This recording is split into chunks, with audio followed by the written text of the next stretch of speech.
Shalom, salam berkat dari kami untuk pendengar sekalian. Saat ini pendengar akan diberkati dengan program Hari Ini Harinya Tuhan bagian yang ke-8. Sebuah program rohani tentang doktrin Alkitab yang menolong kita untuk semakin tertanam dalam kebenaran firman dan bertumbuh dalam kemuliaan. Bersama hambanya, Pendeta Gilbert Lumwendong, STH. Banyak orang merasa doktrin Alkitab sebagai sesuatu yang membingungkan. Tetapi tahukah saudara bahwa doktrin Alkitab intinya adalah memahami Alkitab dengan benar, dengan pemahaman yang sistematis, sehingga kita terus dapat tertanam di dalam kebenaran firman, sehingga kita terus bertumbuh di dalam kemuliaan Allah. Buka hati saudara sekalian untuk menerima berkat berfirman-Nya hari ini. Dunia hari-hari ini dapat juga kita sebut sebagai dunia kompetisi, a competition world. Lalu kalau sudah bertanya, kenapa pendeta dunia ini disebut sebagai dunia kompetisi? Karena memang dalam dunia ini, hari-hari ini, kalau kita biasa-biasa saja, kita nggak akan pernah melihat hal-hal yang baik. Kita lihat banyak manusia mulai saling berkompetisi, saling menjatuhkan, saling menjeleki, saling mencurangi, saudara-saudara. Tetapi meskipun dunia ini adalah dunia yang berkompetisi, tetapi yang harus kita jaga, janganlah kita berkompetisi dengan siapapun, apalagi dengan cara-cara yang curang. Kalau sudah bertanya apa maksudnya, loh biarin aja orang iri kepada kita, orang mencurangi kita, orang menjahati kita. Yang penting kita jangan buat begitu. Kenapa? Karena kita hidup untuk jadi berkat. Masing-masing kita sudah tahu panggilan kita, masing-masing kita sudah tahu visi kita, sehingga kita tidak berkompetisi dengan siapapun. Kita hanya melakukan firman Tuhan, kita hanya taat pada rencana Tuhan. Karena kita bukan pimpinan, kita bukan orang hebat, kita hanya hamba, sehingga kemampuan kita adalah kasih karunia Tuhan. Kita hidup bukan memandang kiri dan kanan, tapi kita hidup memandang pada Kristus Panglima Agung kita. Haleluya. Nah, dari sini saya pelajari apa kompetisi dengan cara-cara yang curang. Yang pertama, dengan saling menjatuhkan dan saling menjelekkan. Kita lihat di mana-mana sekarang, ya kan? Mau namanya dunia profesional, mau namanya dunia bisnis, mau namanya dunia politik, bahkan lebih parah sampai dunia gereja, saudara-saudara. Gereja yang satu menjatuhkan, menjelekkan gereja yang lain, hamba Tuhan yang satu menjatuhkan dan menjelekkan hamba Tuhan yang lain. Jadi kita lihat cara-cara curang ini sudah dipakai di mana-mana. Politik juga begitu. Makanya lihat sekarang ini di mana-mana, bukan hanya negara kita, bangsa kita Indonesia yang kita cintai, tapi kita jujurlah, lihat di sekeliling dunia ini, di mana-mana, mau namanya Amerika sampai Iran, Arab Saudi, mau namanya Jepang, mau namanya Malaysia, mau namanya Singapura, kita lihat satu tokoh politik menjelekkan, menjatuhkan tokoh politik yang lain. Pokoknya selama dia berkuasa, dia tindas sebanyak mungkin orang, dia cari untung sebesar-besarnya. Tetapi kalau dia nggak berkuasa, dia korek-korek siapapun sampai jatuh. Saudaraku yang kasih dalam Tuhan, bangsa kita nggak bakal bisa maju kalau caranya begitu. Saudaraku yang kasih dalam Tuhan, kita harus bergandengan tangan, bukan saling menjatuhkan dan menjelekkan. Selalu saya bilang, perbedaan adalah kasih karunia Tuhan. Perbedaan bukti kemuliaan dan kedahsyatan Tuhan. Perbedaan gak boleh sebagai cara untuk menjatuhkan dan menjelekkan siapapun.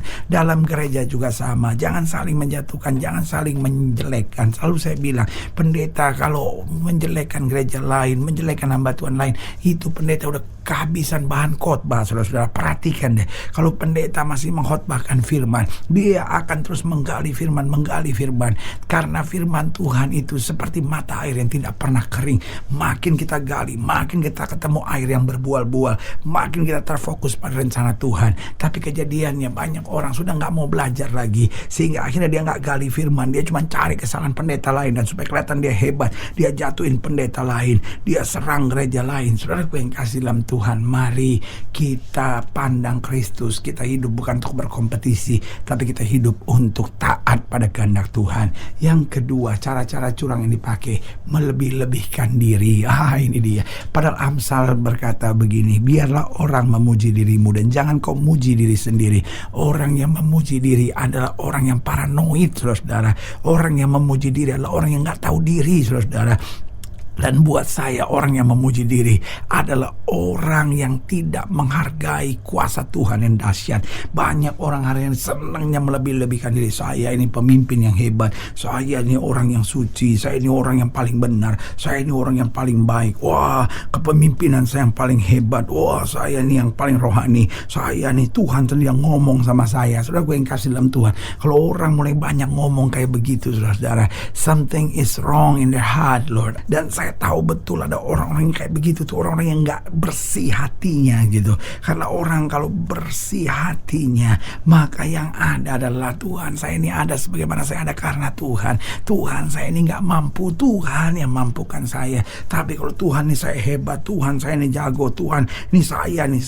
Saudara, gue yang kasih dalam Tuhan, kita ada bukan untuk melebih-lebihkan diri, kita ada untuk memuliakan nama Tuhan. Saudara, gue yang kasih dalam Tuhan, kalau engkau mendengarkan program ini dan saudara orang yang suka memuji-muji diri, bertobat sebelum dapat tempeleng dari Tuhan, sebelum dapat hukuman Tuhan, sebelum melalui api yang besar yang harus memurnikan kita. Jadi ingat cara-cara curang dalam berkompetisi, yaitu saling menjatuhkan dan menjelekkan, melebih-lebihkan diri, lalu melibatkan kuasa-kuasa kegelapan. Aduh, ada banyak orang dalam bisnis, dalam usaha, dalam karir, untuk supaya bisa menang dalam kompetisi, akhirnya libatkan kuasa-kuasa kegelapan. Aduh, terkutuklah kehidupan seperti itu. Sebagai hamba Allah, saya mau ingatkan, tetap andalkan Tuhan, karenanya Tuhan yang tahu yang terbaik. Dan yang keempat, cara-cara curang dalam berkompetisi, yaitu dengan menyogok, akhirnya melakukan tindakan-tindakan yang tidak benar,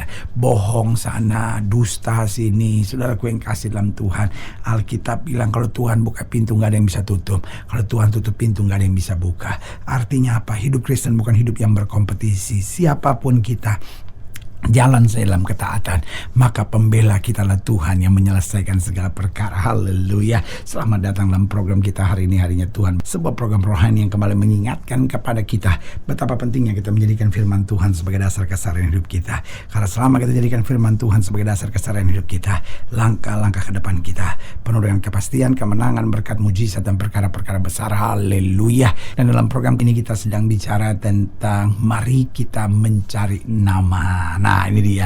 Karena secara jujur harus kita akui bahwa hidup Kristen bukan kehidupan untuk mencari nama. Karena orang yang mencari nama, saya pelajari yang pertama adalah orang-orang yang sombong. Dan yang kedua, orang-orang yang mencari nama, akhirnya orang-orang yang melupakan Tuhan, saudara. Lalu yang ketiga, orang-orang yang mencari nama, akhirnya mengandalkan kekuatannya sendiri. Dan yang keempat, orang yang mencari nama cenderung akan merendahkan orang lain supaya hanya namanya yang kelihatan hebat. Nah, ini yang kita mau belajar dalam pembahasan tentang mari kita mencari nama dari Kejadian pasal 11 ayat yang pertama sampai ayat yang ke-9. Satu perikop yang sangat terkenal, yaitu tentang Menara Babel.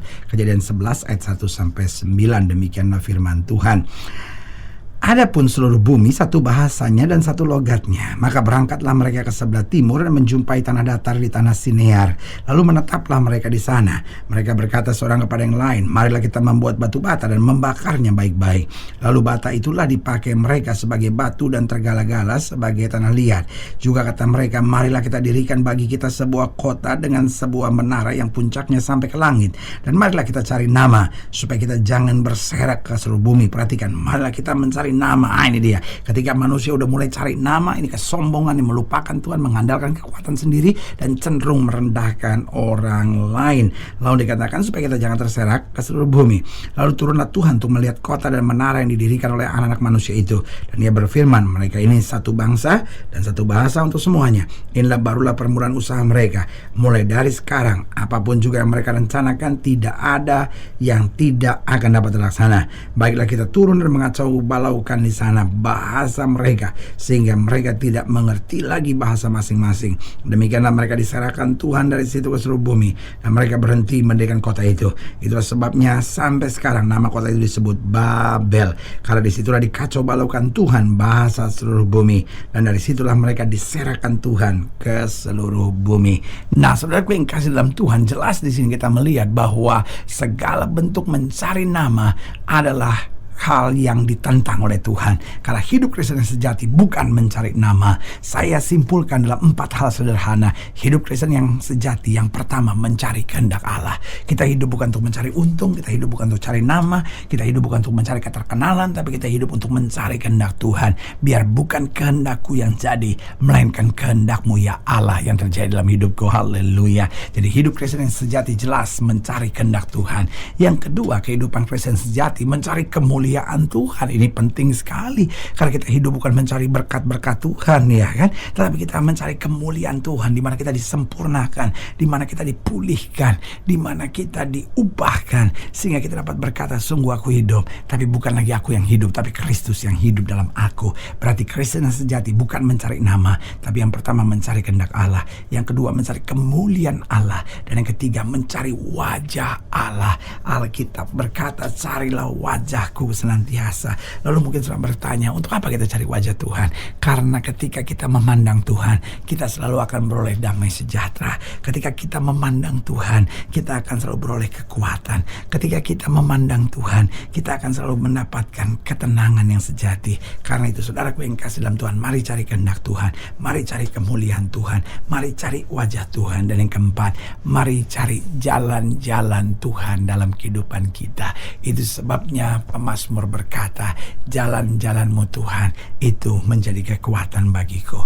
Artinya apa? Selama kita jalan di jalannya Tuhan, mau ada badai, mau ada angin ribut, mau ada gelombang, kita tetap berjalan tegap. Karena di jalan Tuhan ada kepastian, di jalan Tuhan ada mujizat, di jalan Tuhan ada pertolongan Tuhan yang sejati. Hidup ini bukan untuk cari nama, hidup ini bukan untuk cari untung, hidup ini bukan untuk cari kekayaan, hidup ini bukan untuk cari keterkenalan diri, tapi hidup ini untuk mencari kehendak Tuhan, mencari kemuliaannya, mencari wajahnya, mencari jalan-jalannya senantiasa. Haleluya. Saudaraku yang kekasih dalam Tuhan, jika saudara ingin dilayani lebih jauh, hubungi kami melalui telepon, hubungi kami melalui surat, kunjungi website kami, karena kami ada untuk membawa Bapak Ibu saudara senantiasa lebih dekat pada Tuhan dan mengalami kasih kuasa mujizat yang luar biasa. Haleluya. Secara khusus melalui program ini juga saya mau berdoa buat siap saudara yang sakit, siap saudara yang berbeban berat, karena saya percaya bahwa bagi Allah tidak ada perkara yang mustahil.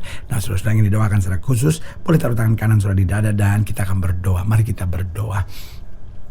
Bapa, dalam nama Yesus, hamba doa buat yang sakit, hamba doa buat yang berbeban berat, hamba doa untuk setiap mereka yang sedang menghadapi masa-masa yang sukar, karena hamba percaya bahwa bagi Allah tidak ada perkara yang mustahil. Bapa, hamba berdoa di dalam nama Yesus, Tuhan jamah yang sakit Tuhan sembuhkan, yang lemah Tuhan kuatkan, yang susah Tuhan hiburkan, yang jatuh Tuhan angkat, sehingga hari-hari yang penuh kemenangan boleh berlaku. Secara khusus hamba doa buat mereka yang taruh tangan kanannya di dada, di dalam nama Yesus Tuhan jamah anugerah, kasih karunia, berkat kuasa Tuhan yang sempurna boleh terjadi. Bahkan mereka yang taruh tangan kanannya di dada, karena hari-hari ini mungkin sedang bingung dengan tawaran-tawaran dunia, sehingga kami cenderung mencari keuntungan, mencari nama, mencari keterkenalan diri. Hamba berdoa di dalam nama Yesus, sehingga kami mencari kehendak Allah, mencari kemuliaan Allah, mencari wajah Allah, dan senantiasa berjalan di jalan-jalannya Allah. Di dalam nama Yesus kami berdoa. Haleluya. Amin. Saudaraku yang kekasih dalam Tuhan, kita sudah berdoa. Ingat, Allah tidak pernah lalai menepati janjinya. Inilah saatnya buat kita untuk bangkit, bersemangat, bersukacita dalam menghadapi segala perkara. Karena kita tahu Yesus hidup, Yesus berkuasa, dan selalu menyediakan yang terbaik buat anak-anaknya. Doa saya menyertai saudara. Sampai berjumpa pada program berikut, dan jangan lupa, jadikan hari ini harinya Tuhan. Haleluya.